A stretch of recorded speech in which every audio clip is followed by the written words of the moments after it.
उनको पहले बुला दिया। प्रफुल्ल पटेल जी।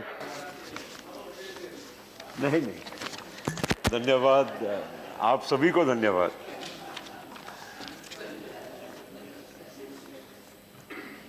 उपसभापति महोदय, जैसे बहुतों ने कहा है, ये बात भी उतनी सही है कि भारत का आम नागरिक बीमा मतलब LIC, गांव में जाओ तो उसको कोई भी बीमा लेता है, चाहे वो जनरल इंश्योरेंस का हो चाहे लाइफ इंश्योरेंस का होगा, वो कहेगा LIC हो गई है कि नहीं। ये बात आप और हम सब जानते हैं। और इसलिए LIC के माध्यम से अगर हम सोचें और बाकी के जो हमारी बीमा कंपनियों का जो काम आज तक चलते आया, उसमें हम लोग आखिरी व्यक्ति तक पहुंचने में सफल हुए हैं, ऐसा कोई नहीं कह सकता। अब किसी की बाइंग पावर नहीं है और वो बीमा ना ले, वो अलग बात है, लेकिन समझदारी बीमा के बारे में लोगों को बहुत ज़्यादा होते ही गई है। और इसलिए इसमें इसका व्याप बढ़े, इसमें संशोधन समय समय पर हुए।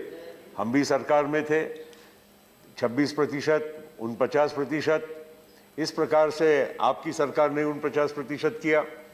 ये एक निरंतर एक बदलाव का एक मतलब सिलसिला है, उसमें किसी को विरोध करने की ज़रूरत नहीं है। लेकिन जहाँ ये बिल का सवाल आता है, जिस तरह से हमारे साथियों ने समझाया, आपने सब्सटेंशियल ओनरशिप और इफेक्टिव कंट्रोल, या जिसको कहते हैं कि foreign ownership and foreign control, जो आपके बिल का लैंग्वेज है, यही आप जब करने जा रहे हैं तो इसमें थोड़ा अध्ययन, चिंतन, मंथन ये करने की ज़रूरत थी।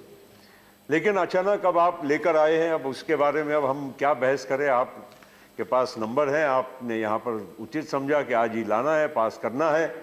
स्टैंडिंग कमेटी की प्रक्रिया को आपने दरकिनार कर दिया।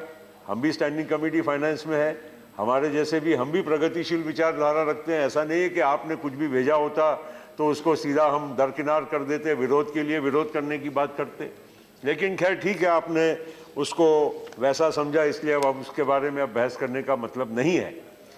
लेकिन आज आप देखिए, अभी कुछ लोग कह रहे थे, मैंने सुना था शुरुआत में, कोई फॉरेन का पैसा ज़्यादा आएगा, टेक्नोलॉजी आएगी। टेक्नोलॉजी क्या आएगी? ऑलरेडी जो पार्टनर्स हैं, आज HDFC है, टाटा है, रिलायंस है, कई और मैक्स है, कई कितनी है सारी हमारे यहाँ पर ऑलरेडी कंपनीज, इंश्योरेंस कंपनीज है, जिनके पास बजाज है, जिनके already world's best insurance companies के साथ टाई अप है, जिनको ऑलरेडी वो किसी ने 26%, 49% ये पार्टनरशिप दी हुई है। तो उनके पास ऑलरेडी टेक्नोलॉजी है। आज आप किसी भी हिंदुस्तान के किसी भी, हम सभी लोग अलग अलग राज्यों से आते हैं, छोटे शहरों तक अगर हम सभी जाते हैं, आपको ये कौन सी कंपनी वहाँ पर अनुपस्थित है? सभी कंपनी वहाँ पर आज अवेलेबल है। आज आप देखेंगे कि HDFC हो, टाटा AIG हो, क्या इनके पास क्या कैपिटल की कमी है? क्या इनके पास they are ranked as one of the top 5 in the index of our country in terms of market capitalization, in terms of whatever asset reserves they carry.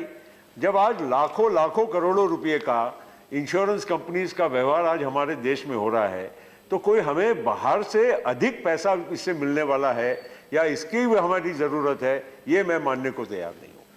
क्योंकि मैं भी समझता हूँ, I also understand economics, I do not think that any company is actually looking for money. हाँ, आप ये कहना चाहते हो कि इसको एक्सपैंड करना है और किसी वजह से आपकी मनसा हो, तो ये बात अलग है। लेकिन आप टेक्नोलॉजी के माध्यम से या अधिक कैपिटलाइजेशन होगा, उसके वजह से भारत में ज़्यादा पैसा आएगा, FDI आएगा, इससे हमारे देश की तरक्की होगी, ये मैं समझता हूँ कि आर्गुमेंट मुझे तो कहीं सही नहीं लगता है। अब इतना पैसा अगर समझो कल आपने ला भी लिया है, पैसा अधिक हमारे इंश्योरेंस के माध्यम से लोगों की पॉलिसीज, प्रीमियम्स जो भी हम कलेक्ट करेंगे, इंश्योरेंस कंपनीज के पास ज़्यादा पैसा आएगा। आज विश्व में जो भी देशों में इंफ्रास्ट्रक्चर होता है या बड़े जो प्रोजेक्ट्स होते हैं, ये सफल क्यों होते हैं? क्योंकि उनको चीप फंडिंग मिलती है, कम दाम, कम मतलब इंटरेस्ट का पैसा मिलता है, इसलिए वो प्रोजेक्ट्स वहाँ पर बड़े इंफ्रास्ट्रक्चर के वो खड़े कर पाते हैं।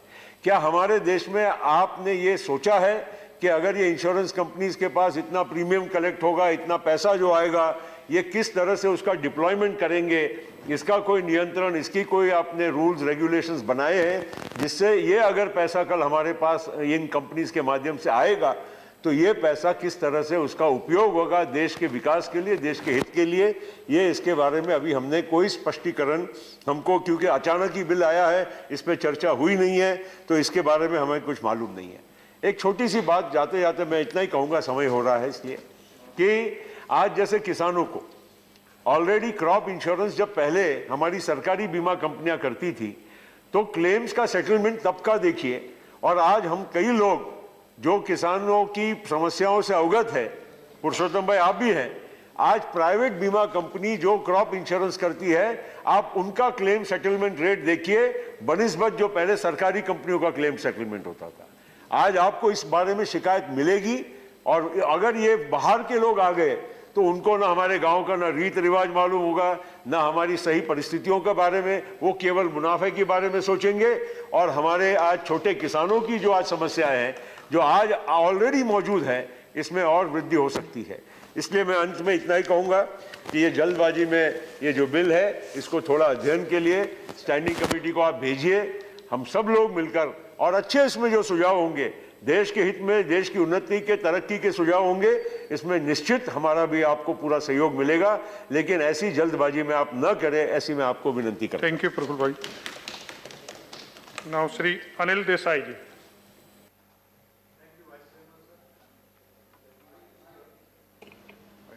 So in the current budget speech, the Honorable Finance Minister proposed